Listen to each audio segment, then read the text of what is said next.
Buonasera. Allora, come scoppiano le guerre? Terza puntata, la guerra delle Falkland.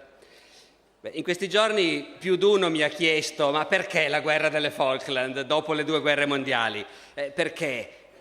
Tanto naturalmente perché, anche se Papa Francesco giustamente ci mette in allarme, la terza guerra mondiale non è ancora scoppiata, quindi non possiamo ancora raccontarlo. La guerra delle Falkland è l'unica guerra fra 2 grandi paesi occidentali, capitalisti, alleati degli Stati Uniti. È l'unica guerra fra 2 grandi paesi occidentali che si sia combattuta dal 1945 a oggi. E non mi sembra poco, tutto sommato. È anche l'unica guerra fra 2 grandi paesi occidentali che io mi ricordo in vita mia, e all'epoca mi aveva abbastanza impressionato e appassionato, e quindi sarà anche per quello che ho deciso di raccontarla. E poi c'è anche un altro motivo. La guerra delle Falkland, ma io sto parlando come se tutti ci ricordassimo, in tanti ci ricordiamo, la guerra dell'Inghilterra contro l'Argentina, 1982. Ecco, sono passati 32 anni. Ora la legge inglese stabilisce che dopo 30 anni i documenti vengono resi pubblici. Vengono, come si dice orribilmente adesso, desecretati, declassificati. Insomma, l'importante è che ci sono i documenti, poi uno va a sapere, quelli proprio segreti e un po' brutti probabilmente li fanno sparire lo stesso. Ma di fatto 2 anni fa il governo inglese ha messo a disposizione una marea di documenti riservati o segreti. Insomma, sopra c'è scritto top secret comunque. E adesso sono tutti in rete, sono tutti online, si trovano. C'è un sito fantastico, bisogna masticare l'inglese, della Fondazione Margaret Thatcher, dove trovi questa marea di documenti, la trascrizione delle telefonate con Reagan, gli appunti, i commenti sul telegramma, i verbali della riunione di gabinetto, ecco, un'infinità di cose che uno vorrebbe avere, tutto sommato, i verbali delle riunioni ministeriali confidenziali, non dico di Obama o di Putin, magari anche di Renzi oggi, tutto sommato. Sapere cosa si dicono quando sono proprio in privato. Fra 30 anni forse lo sapremo. In ogni caso sappiamo cosa si dicevano nell'82, e questo è forse il motivo principale per cui a me è venuta voglia di andare a vedere com'è che è scoppiata quella guerra. Che chiamo la guerra delle Falkland perché bisogna comunque scegliere. È un po' triste perché già decidere di chiamarla la guerra delle Falkland significa già un po' schierarsi. Lo sapete, gli inglesi le chiamano le Falkland, gli argentini le chiamano le Malvinas, e decidere di chiamarle in un certo modo vuol dire già prendere posizione. Ufficialmente si chiamavano le Falkland all'epoca e si chiamano le Falkland oggi, però io, non nego che io nei confronti di quella guerra trovo che gli inglesi non avevano tutti i torti, ecco, tutto sommato, e quindi non mi dispiace troppo chiamarla la guerra delle Falkland. Allora, per provare a capire, a raccontare com'è che è scoppiata quella guerra, in realtà la cosa principale è sapere che cosa sono le Falkland, che è più di quello che sapeva la maggioranza degli inglesi a quell'epoca. Se hanno ragione quei giornalisti inglesi che hanno scritto: all'epoca la grande maggioranza del popolo britannico pensava che le Falkland fossero delle isole da qualche parte al largo della Scozia. In effetti le Falkland sono un arcipelago abbastanza grande, fra tutte insieme sono metà della Sicilia. Sono un arcipelago sperduto nell'Atlantico meridionale, molto a sud verso l'Antartico, e il posto più vicino è l'Argentina. Le Falkland sono a 500 chilometri dalla costa argentina e sono abitate da una popolazione di origine inglese e scozzese, che parla inglese, che ha la cittadinanza britannica, e questo stato di cose durava, adesso non fatemi fare il calcolo, ma all'epoca di cui parlo erano 150 anni giusti. Nel 1833 la flotta di Sua Maestà britannica prende possesso delle Falkland. Quindi nel 1983 era previsto il 150° anniversario. Voi sapete che i 150° anniversari sono cose serie che creano poi discussioni, fanno pensare e così via. Dunque, in Argentina, non tanto in Inghilterra, voi mi scuserete, io dirò spesso Inghilterra invece di dire Gran Bretagna, è l'abitudine nostra italiana, non tanto in Inghilterra dove appunto la gente pensava che fossero delle isolette scozzesi come le Orcadi e le Shetland, ma in Argentina l'avvicinarsi di questo anniversario, 150 anni di occupazione inglese delle Malvinas, in Argentina faceva pensare e faceva discutere. Perché l'altra cosa da sapere per capire quello che vi racconterò stasera è che in Argentina le Malvinas sono un mito popolare. In Argentina da 150 anni si insegna agli scolaretti che i cattivi colonizzatori imperialisti inglesi hanno occupato le Malvinas e un giorno dovranno risputarle fuori, perché le Falkland sono argentine, las Malvinas son argentinas. Questa cosa in Argentina la sanno tutti, l'hanno sentita tutti fin da quando erano bambini, è come Trento e Trieste in Italia al tempo della Prima Guerra Mondiale. Magari se volete con questa piccola differenza che a Trento e Trieste effettivamente erano italiani gli abitanti, mentre le Falkland sono inglesi. Ma qui è una questione di territorio.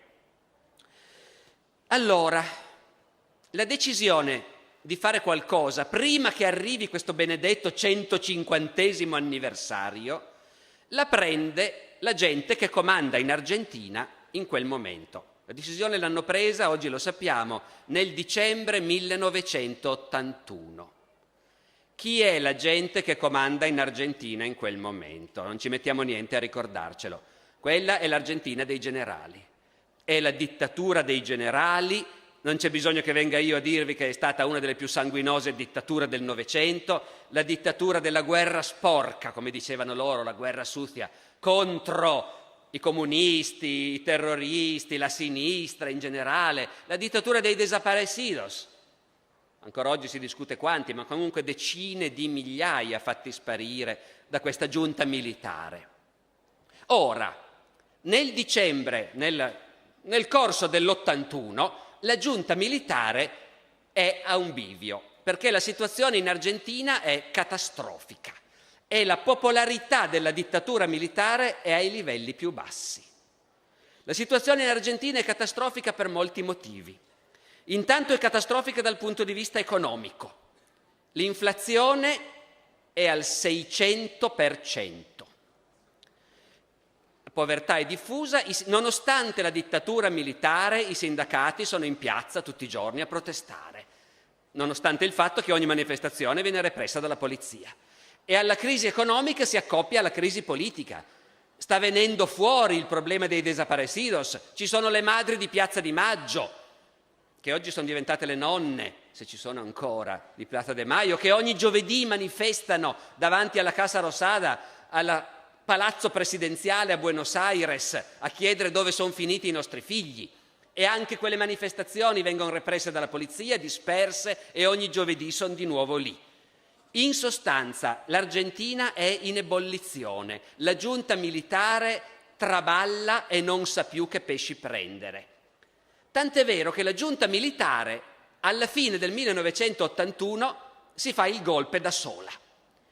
Il dittatore che c'era fino a quel momento, il generale Viola, viene deposto da un altro generale, che col consenso della maggioranza dei militari prende il potere.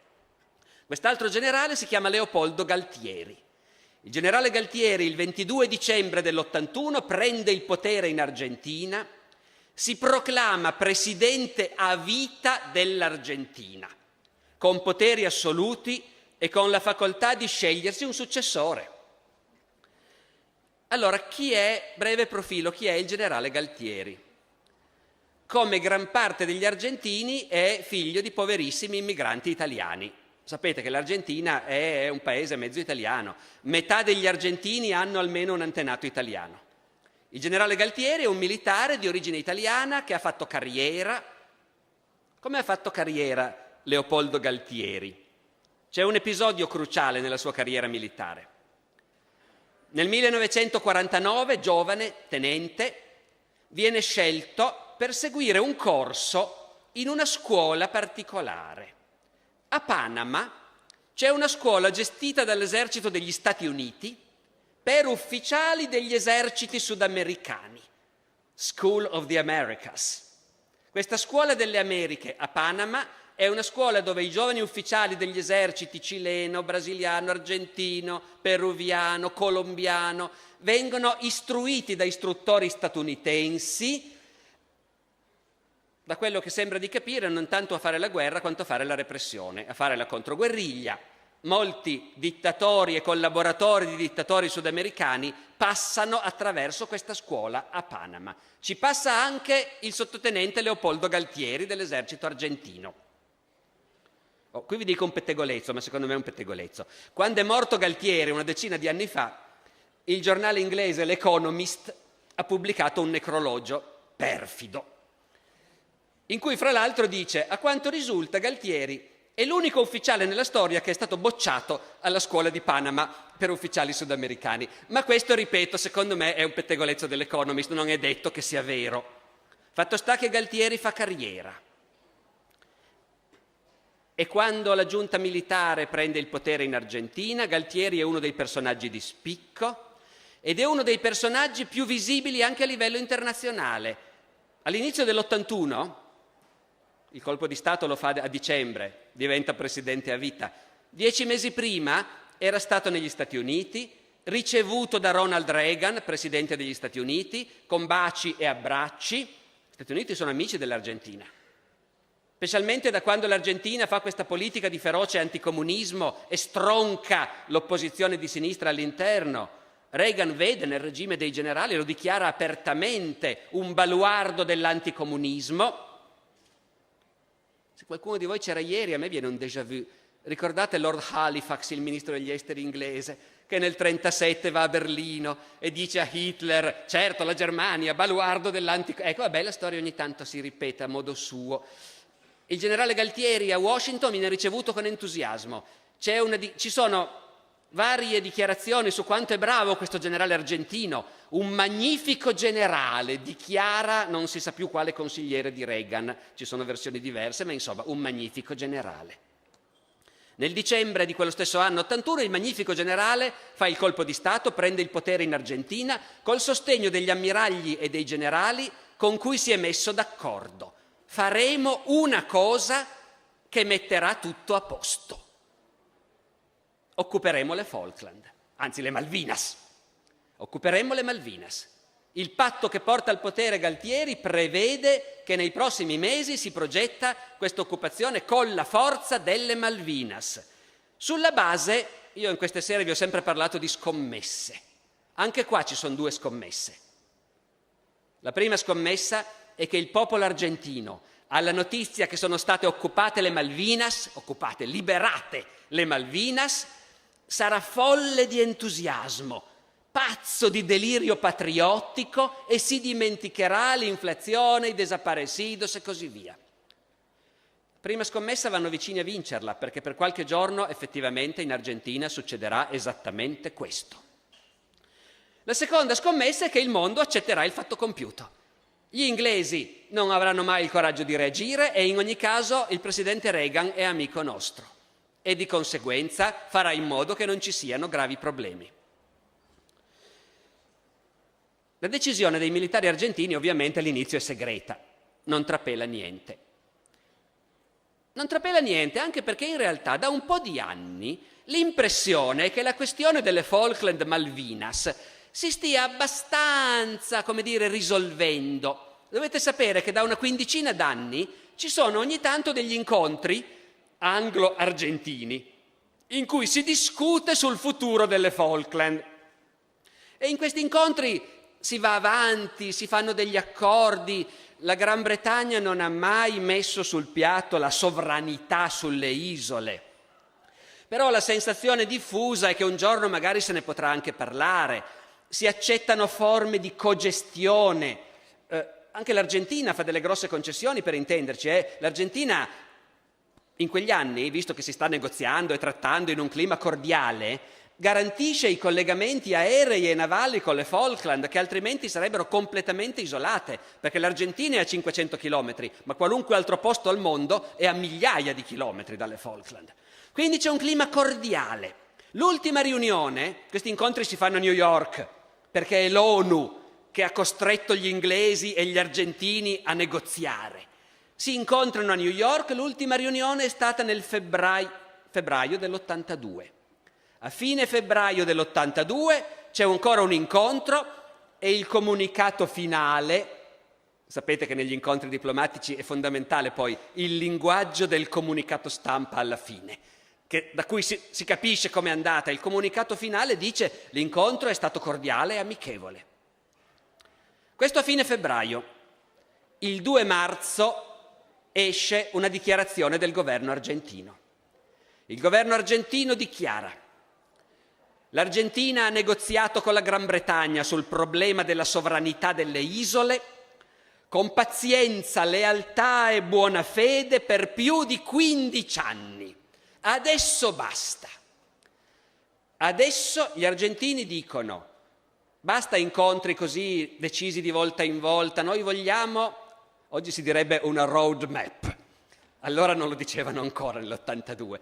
Noi vogliamo una scadenza precisa, una scaletta di incontri mensili allo scopo di trasferire all'Argentina la sovranità sulle isole.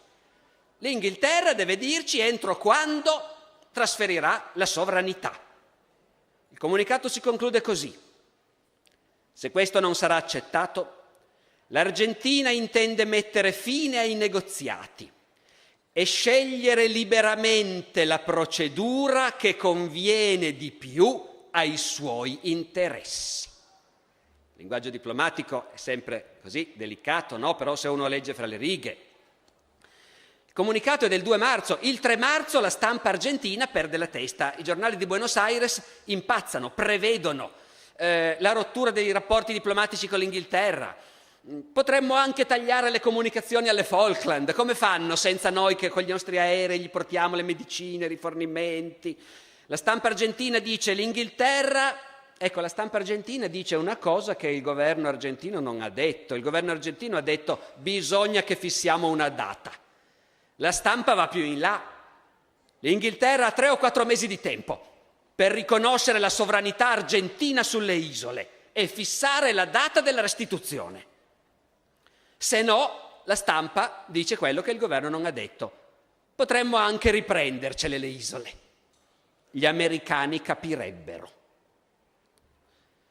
L'ambasciatore inglese a Buenos Aires quel mattino si prende tutti i giornali, trascrive i titoli e gli articoli, manda un telegramma a Londra al primo ministro. Sulla sua copia di questo telegramma il primo ministro a Londra annota: We must make contingency plans. Dobbiamo fare dei piani nel caso che. È il 3 marzo dell'82. L'arrivo di questa notizia a Londra è un fulmine a ciel sereno. Nessuno si aspettava niente. Questa storia è anche in parte una storia di fallimenti dell'intelligence, della diplomazia. Il Ministero degli Esteri inglese non ha previsto nulla. Un giornalista inglese l'ha spiegato. Dice: il Foreign Office, il Ministero degli Esteri inglese, è strapieno di arabisti che sono sempre pronti ad andare a mettere le cose a posto nel Medio Oriente. Invece non c'è praticamente nessuno a nessun livello che conosca il Sud America o a cui gliene importi qualcosa. Quindi il Foreign Office tutto pensava meno che gli argentini entrassero in crisi per le Falkland. I servizi segreti non solo hanno rassicurato, ma per tutto il mese di marzo continueranno a rassicurare il primo ministro. Sì, gli argentini, si sa che gente sono mezzi italiani, parlano, ma non faranno mai niente. Noi li abbiamo i rapporti, ormai, quindi è storia documentata. L'intelligence service di Sua Maestà 007 è convinto che gli argentini bluffano. Il primo ministro è un po' inquieto lo stesso. Il primo ministro inglese, naturalmente, è la signora Thatcher, Margaret Thatcher. La prima donna di cui mi capita di parlare in queste nostre lezioni, la prima donna di cui mi capita di dire: andiamo a vedere come si comporta a gestire una crisi. Sarebbe troppo facile dire vediamo se si comporta diversamente. Beh, lasciamo perdere. Ecco, tenete conto solo di questo. Stavolta, per la prima volta nella storia, forse dal tempo della regina Elisabetta del Cinquecento, è una donna che deciderà se la guerra si deve fare oppure no.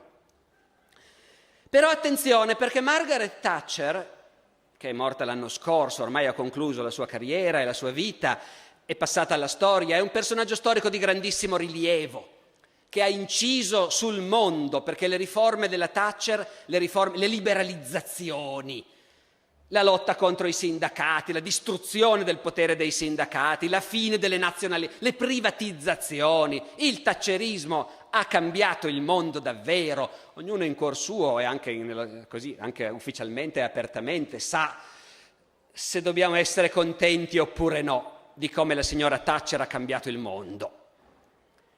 Però certamente per noi è un personaggio di enorme rilievo. Nella primavera del 1982 la signora Thatcher non è ancora quella che è passata alla storia, non ha ancora vinto nessuna delle sue battaglie. L'Inghilterra è in crisi economica, la Thatcher non ha sconfitto i sindacati, non ha privatizzato, non è riuscita a fare niente e per di più è schiacciata, come era anche il governo inglese nel 1914 peraltro, da questa enorme piaga che l'Inghilterra si porta dietro, che è l'Irlanda.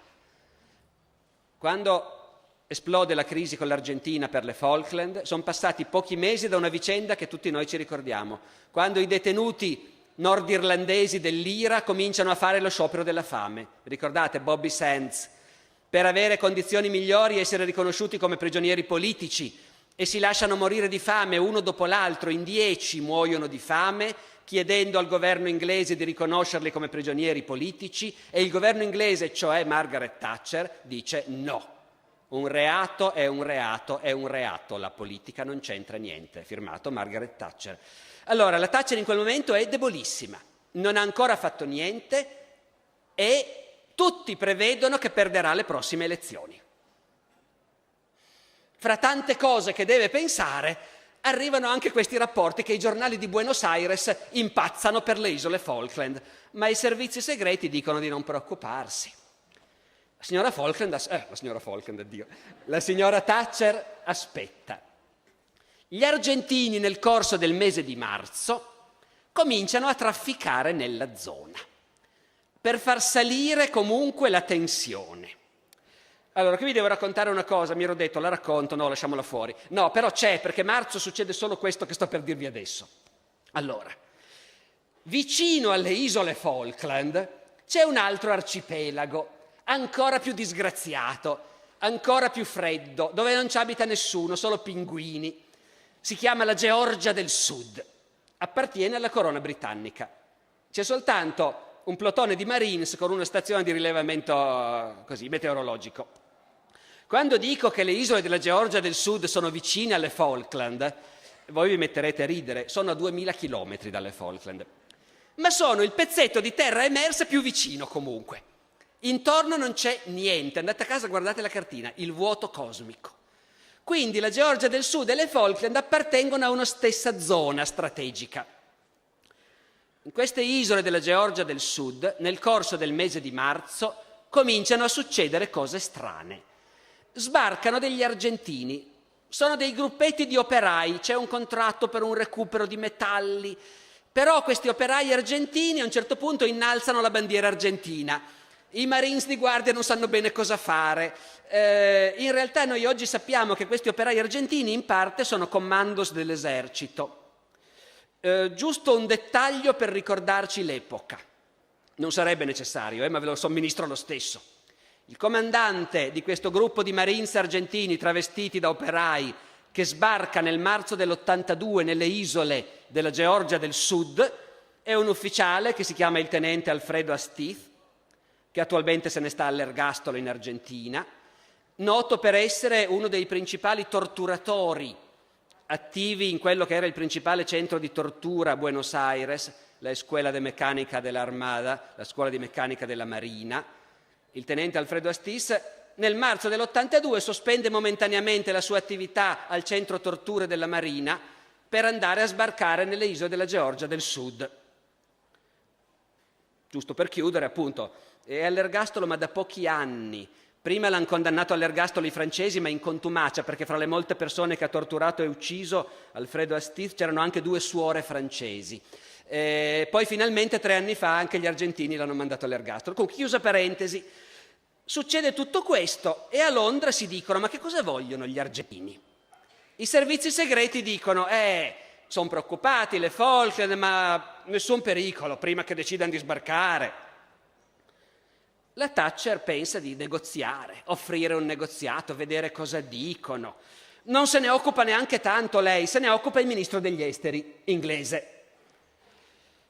Apriamo una piccola parentesi. Il ministro degli esteri inglese è Lord Carrington, che poi qualcuno ricorderà perché è stato anche segretario generale della NATO. Lord Carrington, Peter Carrington, è un ministro molto fedele alla Thatcher, un grande amico, è uno che sente molto il carisma, è uno dei primi che hanno riconosciuto nella Thatcher un personaggio formidabile. C'è l'aneddoto famoso in Inghilterra di un giornalista che intervista Lord Carrington e siccome la Thatcher sembra molto debole e tutti sono convinti che alle prossime elezioni la Thatcher salta, il giornalista vuol far dire a Lord Carrington, suo ministro degli esteri, dice: ma se salta la Thatcher, il partito conservatore, chi mette al suo posto? E Lord Carrington non vuole dirlo. Dice: no, resta lei, non si discute. Il giornalista alla fine spazientito dice: va bene, ma supponiamo che domani un autobus investa la signora Thatcher. E Lord Carrington risponde: l'autobus non avrebbe il coraggio di farlo. Dunque Lord Carrington è un uomo di fiducia per Margaret e il Ministero degli Esteri garantisce che problemi non ce ne dovrebbero essere. Il primo giorno in cui il Ministero degli Esteri, guidato da Lord Carrington, comincia a preoccuparsi è il 24 marzo. Quel giorno Lord Carrington manda un appunto al primo ministro e dice: noi stiamo discutendo se si può negoziare con gli argentini, ma guarda che il clima è pazzesco, la loro stampa continua a insultarci.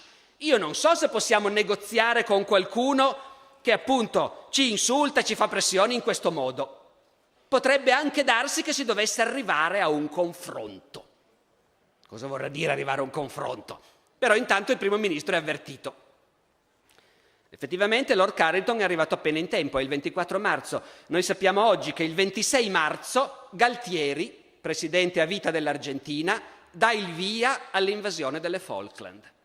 Operazione Rosario. Piano di sbarco nelle Malvinas per il 2 aprile. Nessuno lo sa, è segretissimo. La Thatcher si è resa conto che la tensione sta montando. Cosa facciamo? Cosa si fa quando la tensione monta? Da un lato magari continui a dire ma negoziamo. Sì, però fin quando continui a dire noi siamo disposti a negoziare? Viene il momento in cui devi dire però guardate che noi facciamo sul serio.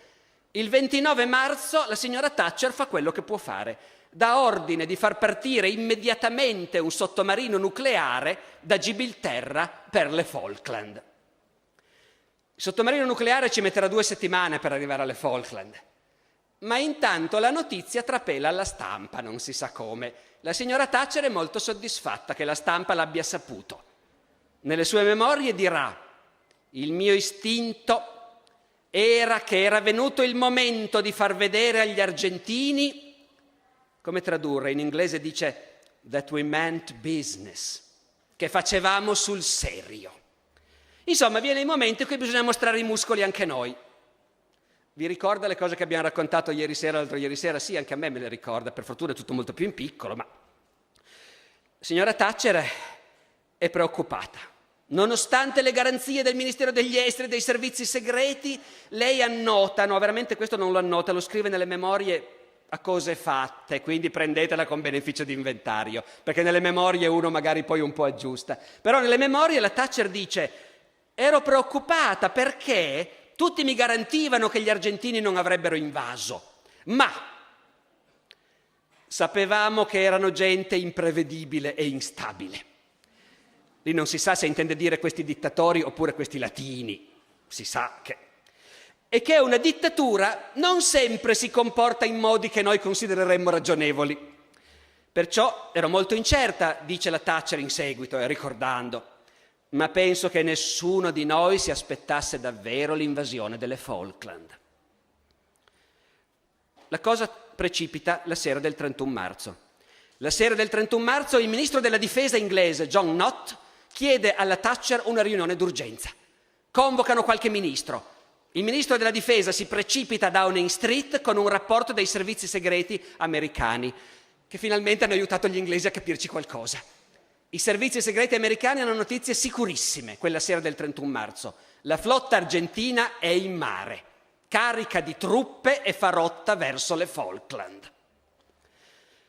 Questa riunione della sera del 31 marzo è uno dei momenti decisivi, naturalmente. Il ministro della difesa inglese espone la situazione e dichiara alla signora Thatcher che se gli argentini occupano le isole è impensabile pensare di riprenderle. Non potremmo mai farcela.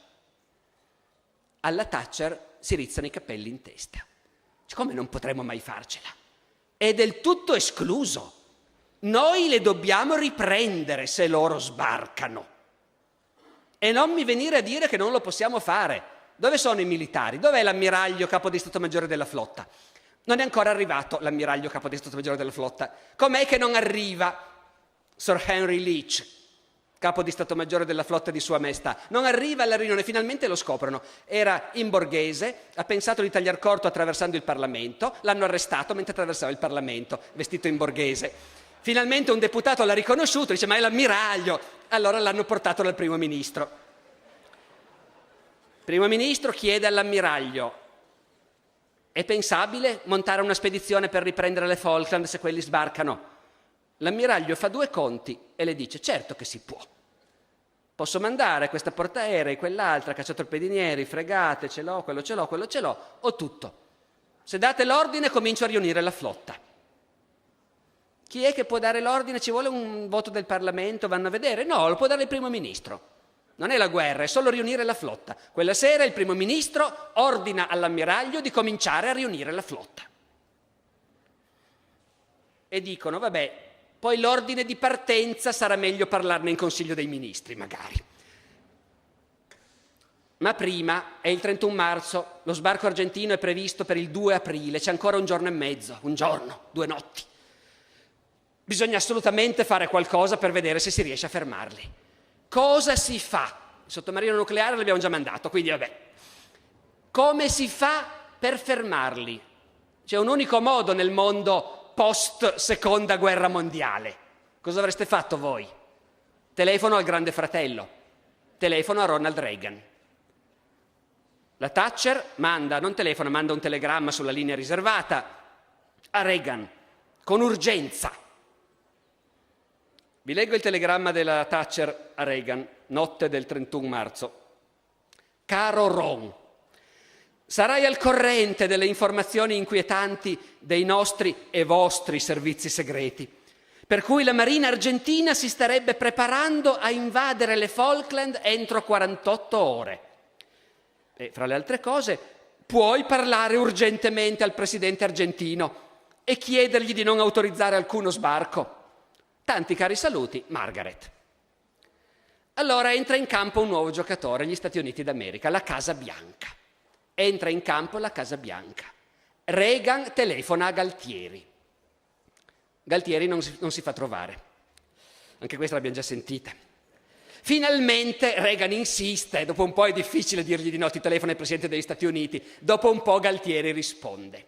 Noi abbiamo una fonte in presa diretta, è il diario di un collaboratore di Reagan, si chiama Jim Rentschler, è il funzionario della Casa Bianca che è stato incaricato di informare Reagan di questa faccenda, di cosa sono le Falkland, di cosa sta succedendo, perché deve telefonare a questo Galtieri.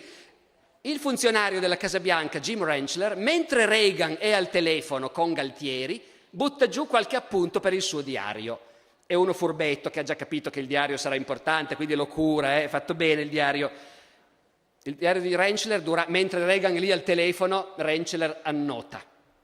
Comincia con una battuta sulla pubblicità della Bell Company, la compagnia telefonica americana. C'è questa pubblicità che dice tipo basta allungare la mano. E Rentschler scrive basta allungare la mano. La Bell Company non ha avuto mai a che fare col generale Leopoldo Galtieri. E poi spiega, principale collaboratore di Reagan, è l'uomo forte argentino con cui il presidente è al telefono sulla linea a lunga distanza con Buenos Aires in questo momento per convincerlo a rinunciare a invadere le isole Falkland. Mai sentite, vero? Neanch'io fino a ieri sera. Questo è l'uomo che ha istruito la pratica per Ronald Reagan. Neanch'io fino a ieri sera, quando è arrivata questa richiesta del primo ministro inglese di impedire agli argentini di sbarcare in queste isole Falkland. Poi c'è un giudizio su Galtieri. Tenete conto, Galtieri è l'uomo che un anno prima è stato accolto a braccia aperte a Washington, un magnifico generale. Adesso il consigliere di Reagan sta ascoltando la telefonata e annota. Questo tizio Galtieri, che non sta a aspettare l'interprete, parla per primo in una specie di inglese da boss mafioso.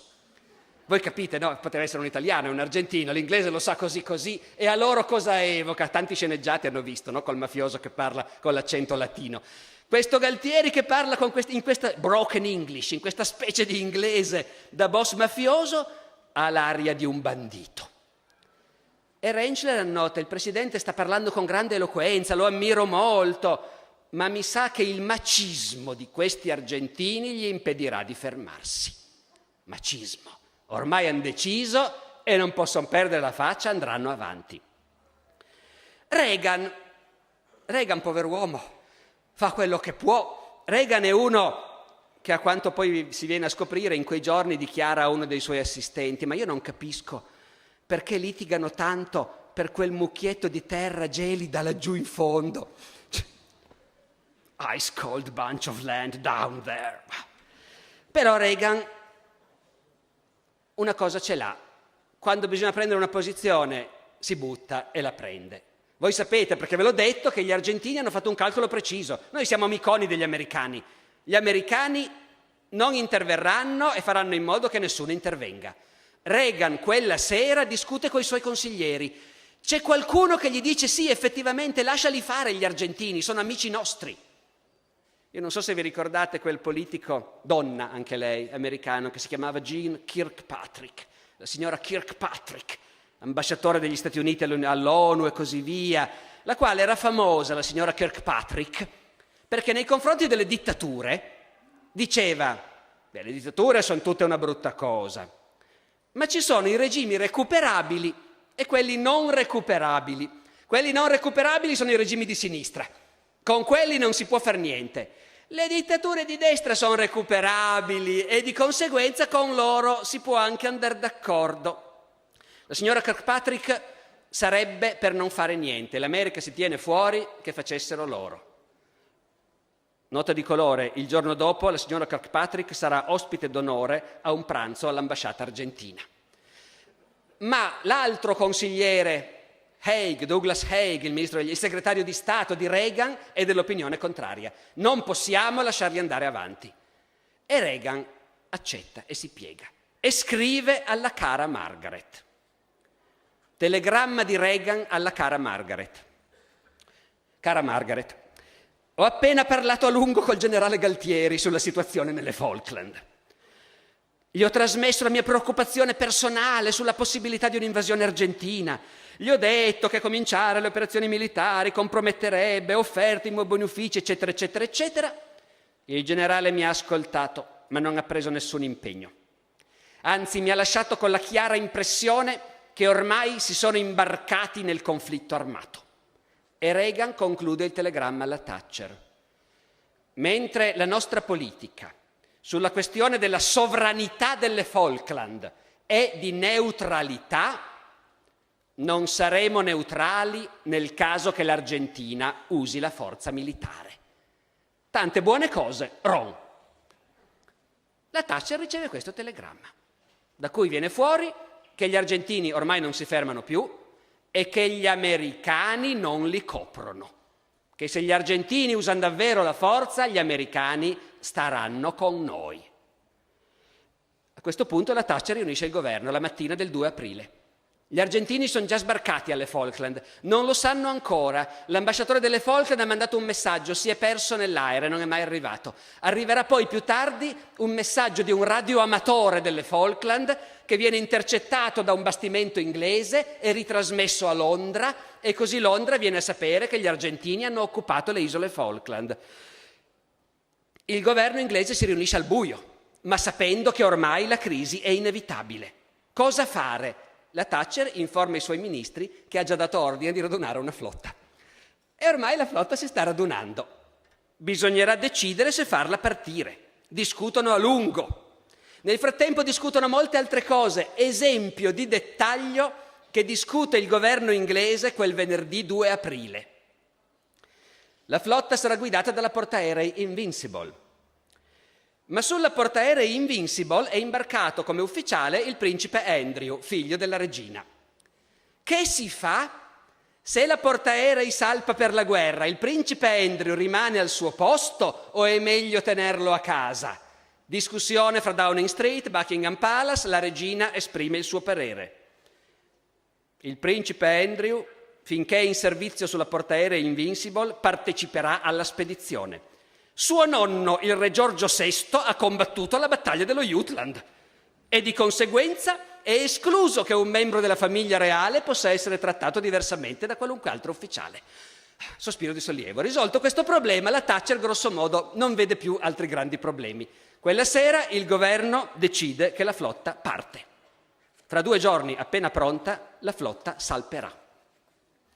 Questo benché il Ministero degli Esteri stia facendo un sacco di storie.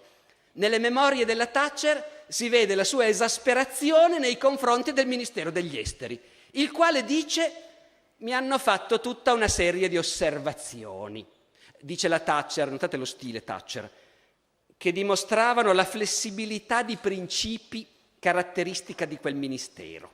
Cioè un ministero molle, perché pensa è troppo... No, ecco, mi hanno parlato dei rischi per gli inglesi che abitano in Argentina, del problema di ottenere il supporto dell'ONU, la poca fiducia nella comunità europea e negli Stati Uniti, il rischio di un coinvolgimento sovietico, il pericolo di essere visti dal mondo come una potenza coloniale. Dice la Thatcher, tutte cose giuste, ma quando sei in guerra non puoi permettere che le difficoltà dominino il tuo pensiero. Devi andare avanti con la volontà di ferro di superarle. E comunque qual era l'alternativa? Che un dittatore qualunque, un dittatore da operetta, dovesse governare i sudditi della regina e prevalere con l'imbroglio e la violenza? Non finché io ero primo ministro. Questo ben inteso che questo è scritto dopo, ma insomma comunque. L'idea della Thatcher è sicuramente quella.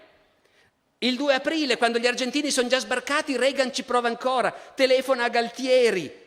Galtieri risponde: l'Inghilterra ha rifiutato di restituire le Falkland per 149 anni. Adesso il tempo è scaduto. In Inghilterra, ricordiamoci, la Thatcher è un primo ministro in crisi, impopolare, considerato debole che perderà le prossime elezioni.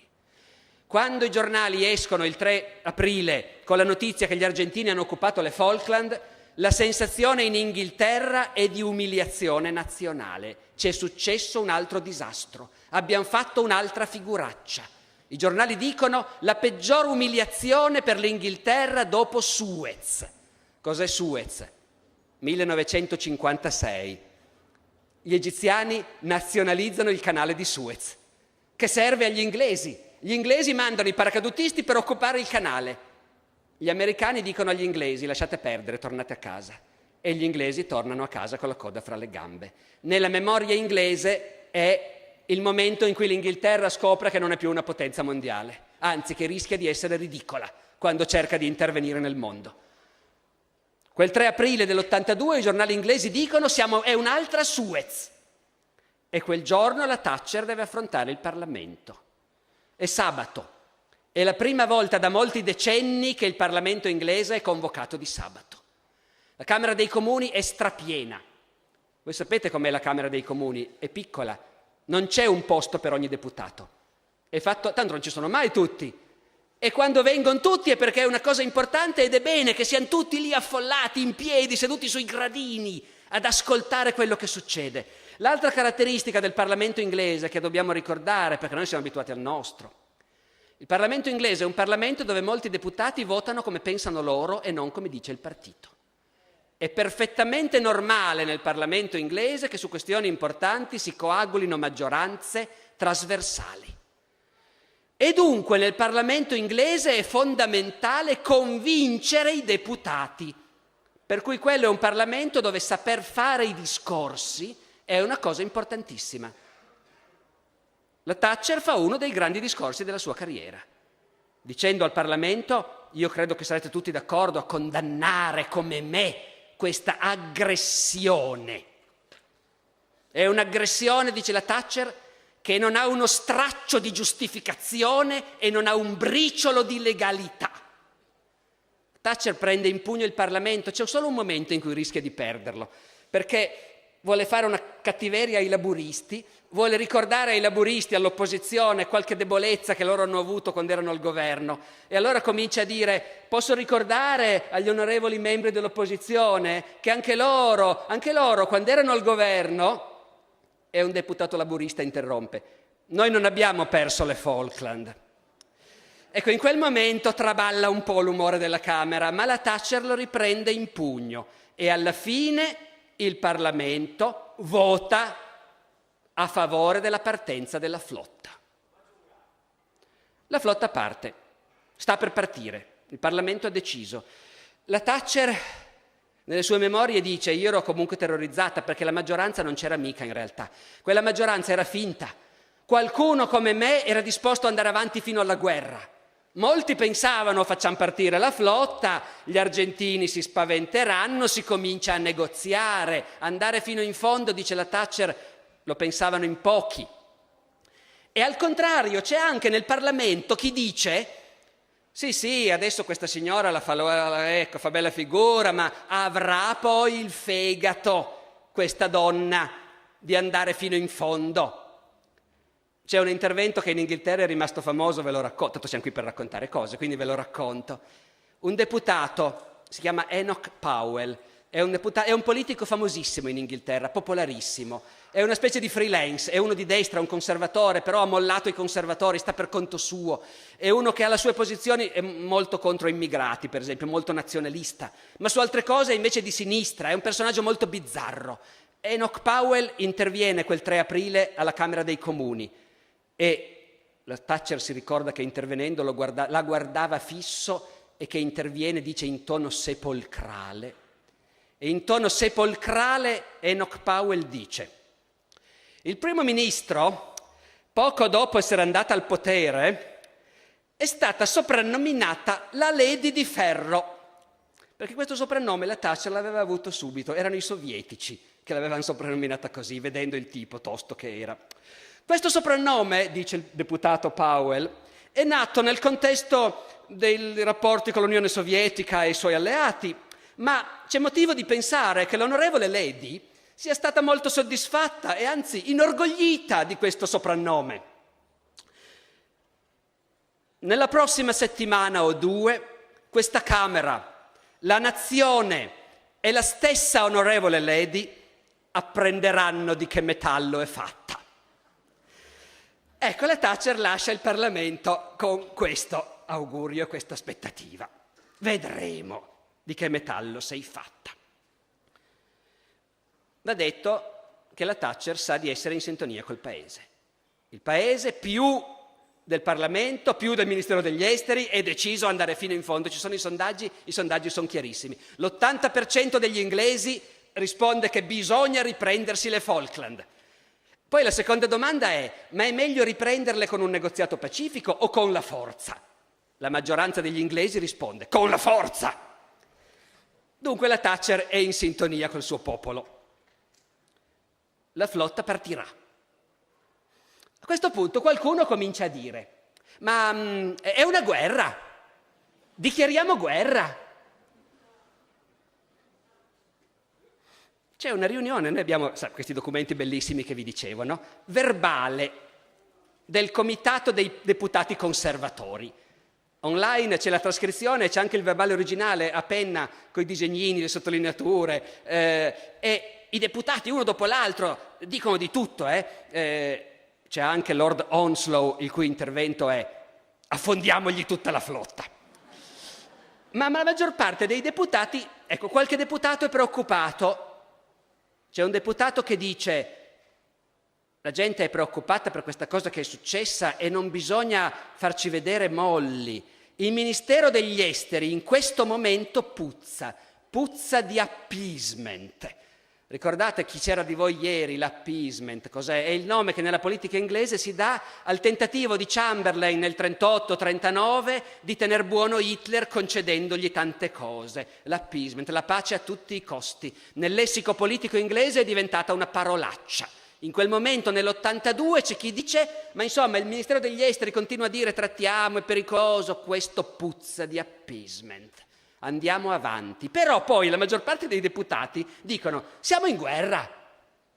Il ministro degli esteri, Lord Carrington, risponde: no, non c'è obbligo di dichiarare guerra. Non siamo in guerra. Altri deputati insistono: ma dichiarate guerra. Lord Carrington: è difficile dichiarare guerra. Ci sono delle difficoltà legali. Dobbiamo sentire gli avvocati. E questo sta a verbale. In realtà questo copre il fatto che il governo ha deciso che dichiarare guerra sarebbe una complicazione inutile. Questi sono veramente i tempi nuovi, perché gli uomini del 14 e perfino quelli del 39 si preoccupavano di mandare l'ambasciatore con la dichiarazione di guerra, magari piena di bugie, ma la mandavano. Invece adesso i tempi sono cambiati.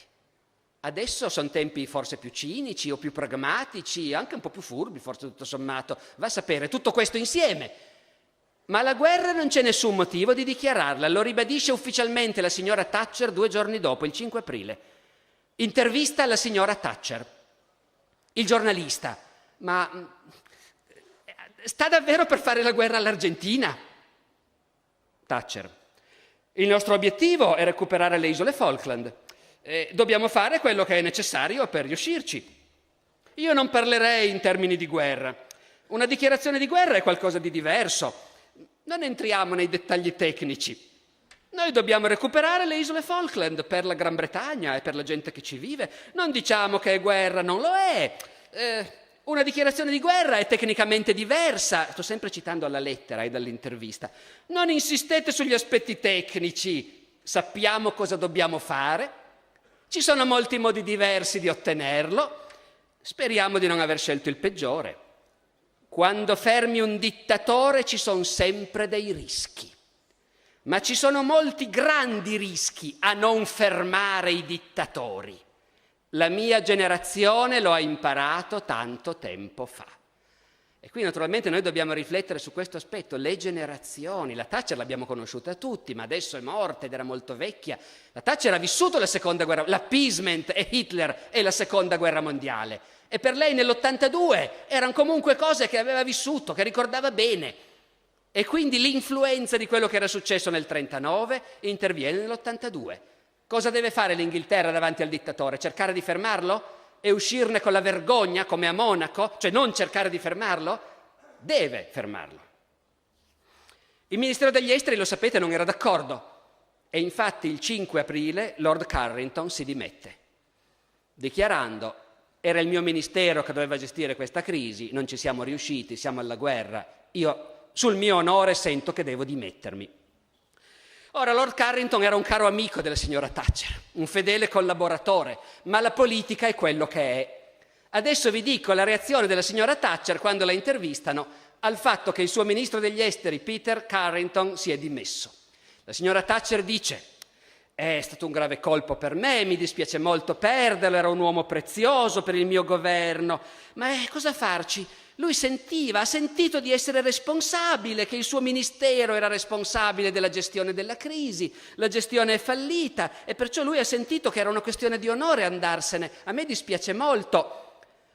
E poi dice la Thatcher: però sapete, è proprio meraviglioso avere in politica delle persone che sentono così tanto l'onore e che quando è il momento si dimettono. E quindi exit Lord Carrington. Oh, è quasi finito, Io non vi racconto la guerra, vi racconto solo com'è che Margaret ha deciso di far partire la flotta. Poi per un mese gli americani cercheranno di far la spola con gli argentini e con gli inglesi dicendo fermatevi, tutti stanno fermi sulle loro posizioni e alla guerra si arriva. Però in Argentina, ben prima che si arrivi allo sbarco inglese e alla guerra, in Argentina il morale crolla. La stampa argentina continua a dire siamo pronti, li aspettiamo, ma specialmente ad alto livello nella società argentina serpeggia il panico. Noi abbiamo un rapporto segreto dei servizi segreti americani, testimonianza di un politico argentino di alto livello che è stato membro della giunta militare, che appoggia la giunta militare e che al suo confidente americano dice, questo politico argentino, ormai o la va o la spacca, cioè se alla fine teniamo le Falkland bene, se no Galtieri cade. Non possiamo metterci a negoziare adesso, sarebbe peggio, Galtieri cadrebbe subito. Per lui semmai è meglio perdere la guerra. E l'osservatore americano annota: in ogni caso il mio interlocutore argentino è sicuro che l'Argentina perderà. Non c'è nessun politico nel paese che non pensi che l'invasione è stata un colossale errore. C'è la consapevolezza che il presidente e i suoi consiglieri sono degli incompetenti. E poi c'è questa cosa che io, essendo un italiano, ho trovato affascinante. Il politico argentino dice all'americano: ci ha detto che lui ormai ha 41 anni e che adesso sa che nell'arco della sua vita non vedrà mai un'Argentina seria. Il bello è che l'americano non capisce cosa vuol dire, spiega, dice intende dire un paese stabile, democratico e prospero, ma io come italiano capisco benissimo cosa pensa un argentino quando dice ma perché il mio paese non è serio? Lo vedrò mai un paese serio? Dice no, questo argentino, forse i miei figli vedranno un paese, un'Argentina seria, io ho capito che non la vedrò più. Infatti la guerra finisce come sapete. In poche settimane gli inglesi vincono, stravincono.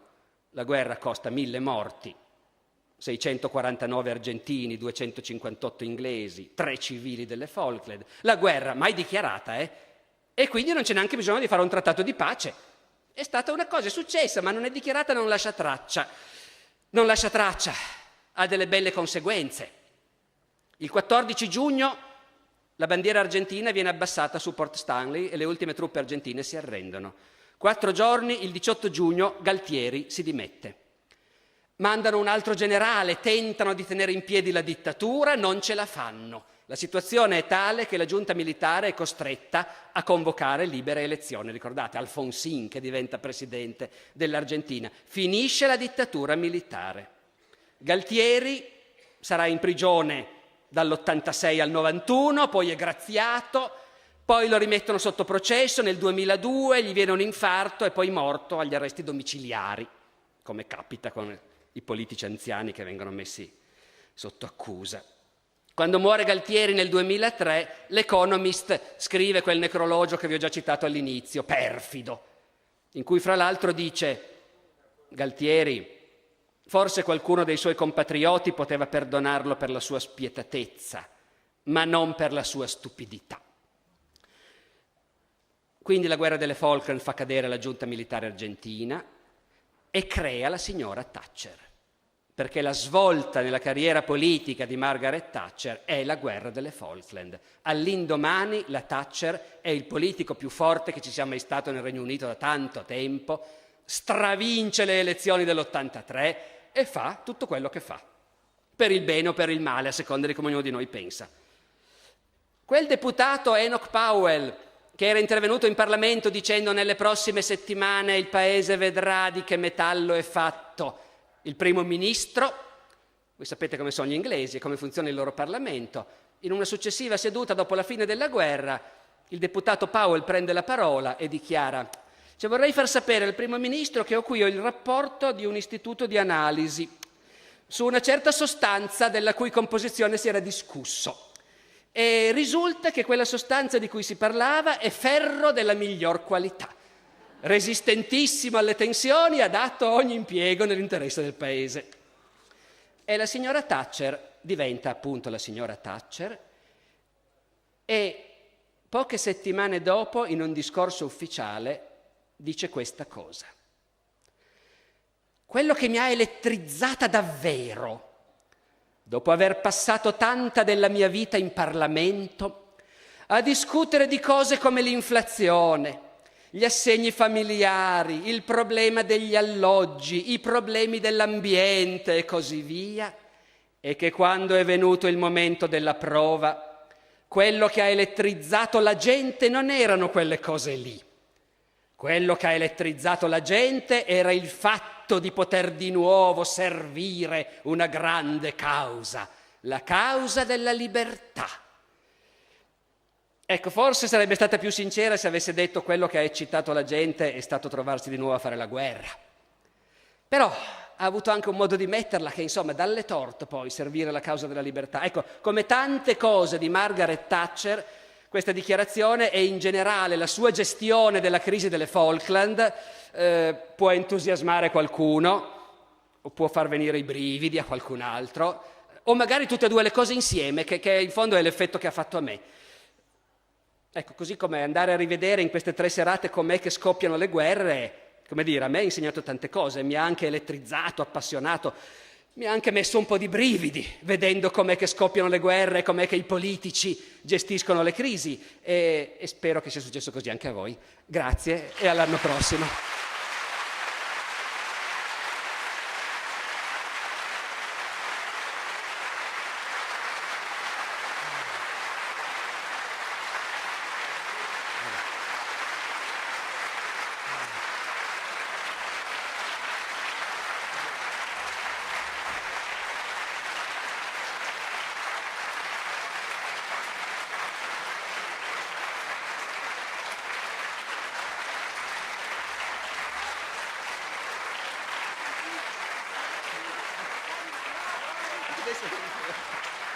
Grazie, arrivederci.